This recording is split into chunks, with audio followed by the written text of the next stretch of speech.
औषधि दी ही नहीं।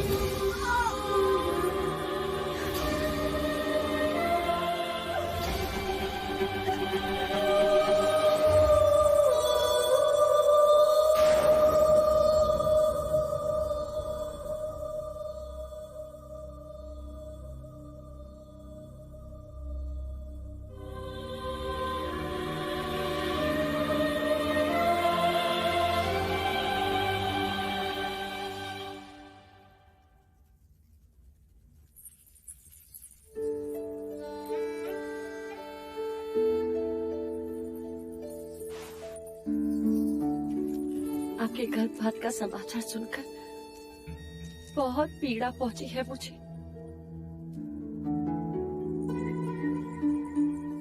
मैंने सारे प्रश्न ही मिटा दिए मंगला दीदी। अब राम कृष्ण को एक साथ एक ही में देखेंगे, बस एक ही आंखों की शकुन वाले। अंजलि रानी, आपने तो उस दिन सहज कह दिया था कि महादेवी का ध्यान अब युवराज सिद्धार्थ पर नहीं होगा। बस तब से कह रही थी कि मंगला दीदी ने मेरी आंखें खोल दी। वैद्य सुसैन ने औषधि दी थी, नहीं ली, और उसी समय उन्होंने संकल्प किया कि जब तक युवराज सिद्धार्थ अपनी शिक्षा पूर्ण नहीं कर लेते, महादेवी की अपनी कोई संतान नहीं होगी।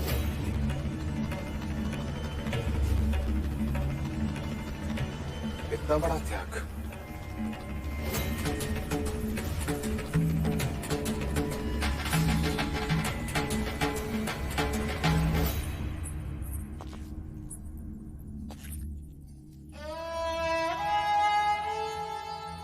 सिद्धार्थ बैरागी ना बने, उस पर दुख की छाया ना पड़े, इसके लिए मैंने क्या कुछ उपाय नहीं किए। यहां तक कि मैंने यह भी नहीं सोचा कि शाक्य कुल का इतिहास मेरे विषय में क्या कहेगा। परंतु मेरे सभी प्रयत्न पर भारी है तुम्हारा ये त्याग देवी। देव, मैंने तो पुत्र प्रेम में केवल नगर खाली करवाया देवी।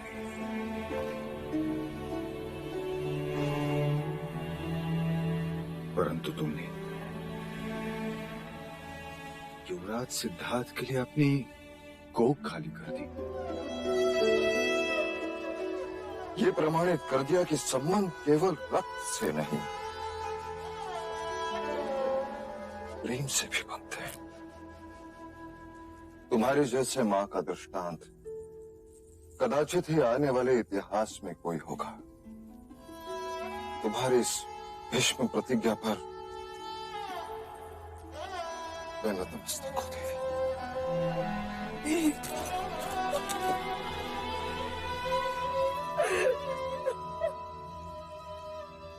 अब युवराज सिद्धार्थ के सम्राट बनने में मुझे कोई संदेह नहीं। कौशिका। जी महाराज। राजा अमितोदन को कहो कि मैं अब भी सभी गुरुजनों को मिलना चाहता हूँ। जी।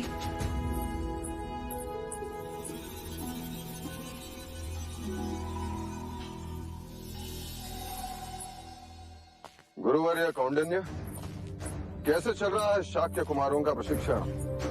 उत्तम, अति उत्तम महाराज। कुमार सिद्धार्थ को वेदों की प्रत्येक ऋचा स्पष्ट अर्थ सहित कंठस्थ है। ओम पूर्णमदः पूर्णमिदं पूर्णात् पूर्णमुदच्यते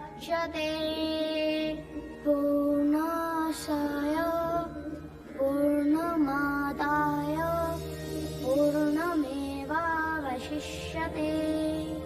ओम शांति शांति शांति।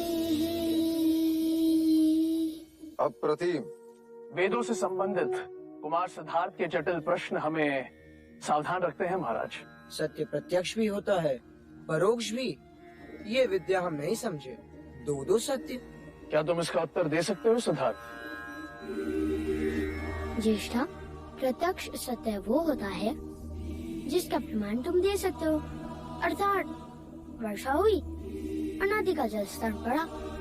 पर परोक्ष सत्य अर्थात वर्षा नहीं हुई फिर भी नदी का जल स्तर बढ़ा। ऐसे कैसे?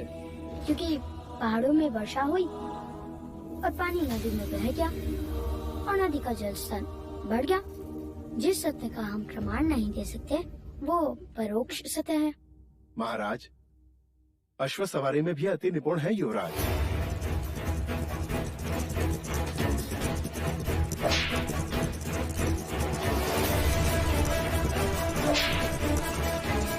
अश्व से मित्रता करना, उसके प्रत्येक संकेत को परखना, उसे थकाए बिना उस पर सवारी करना।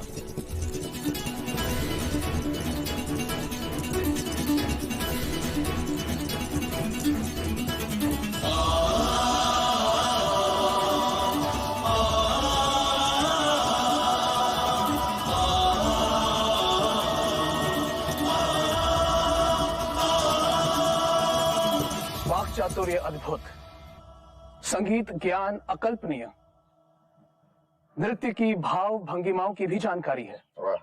और शब्दों से ज्यादा आंखों से बात करते हैं युवराज। और शस्त्र अभ्यास, आयुध विद्या में कितने पारंगत हैं युवराज?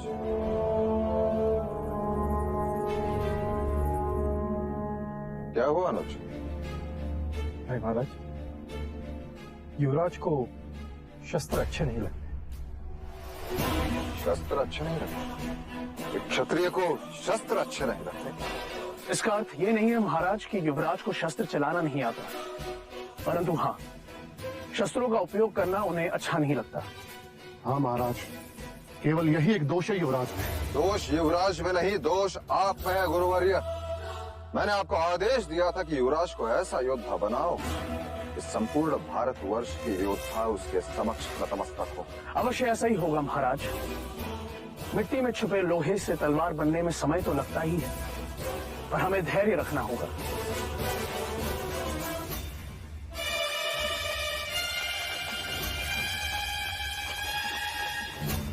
ये आग कैसे लगी? गुरुजी, हम कुटिया बना रहे थे, अचानक देवदत्त भैया ने आके उसमें आग लगा दी। हाँ गुरुजी, उस वक्त चलना कुटिया के भीतर था। देवदत्त! देवदत्त! क्या तुमने ये किया? हाँ, क्यों? आपको पाप से बचाने के लिए। कुटिया बनाते समय अछूत चन्ना ने मदद की थी, इस कारण। केवल इस कारण तुमने कुटिया जला दी? हाँ गुरुजी, अछूत के हाथों बनी कुटिया में आपको कैसे रहने देता? देवदत्त, तुम्हारी गुरु भक्ति से मैं बहुत प्रसन्न हूँ। आज से तुम्हें एक अधिकार देता हूँ, मेरा मल मूत्र तुम उठाओगे।